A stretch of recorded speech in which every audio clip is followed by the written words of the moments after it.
Yo, what's up and magandang buhay po and welcome back to my channel.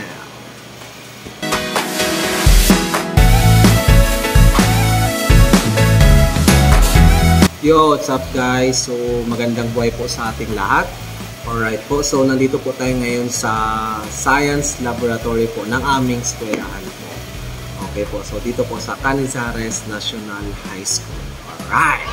So, sa atin pong vid ngayon guys is let's try to assemble po itong ripple tank po na pinadala po sa atin.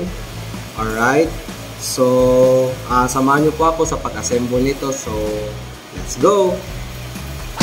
So, ayun. Alright guys. So, nilabas na po natin yung ating mga gagamitin po. So, sa pag-set up po ng ating ripple tank. Alright. So, una po is meron tayong ditong vibration generator.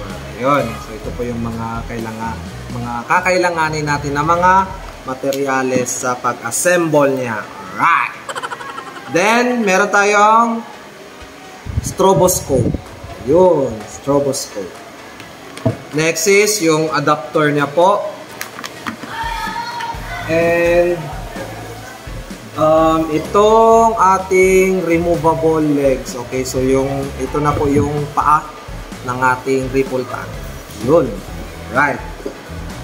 And syempre, itong tank na ito mismo. Alright. So, let's try to assemble this po. Anyway, there's a manual naman po para paano siya ma-assemble. Okay? So, try natin siya i-assemble. Let's go! Alright, so una po is binaliktad po natin yung ating glass tank and then ikinabit po natin yung mga legs ng ating ripple tank. Sunod po is itayo natin yung ating ripple tank at ikabit natin yung mga rods para lalagyan ng ating stroboscope. Last po is itatayo natin yung base and yung rod para kabitan ng ating vibration generator.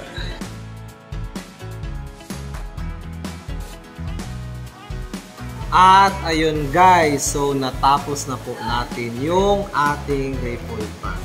Alright, so ito na po siya. So mamaya-maya po is i-test natin siya kung gumagana po siya. Alright, so ito na po.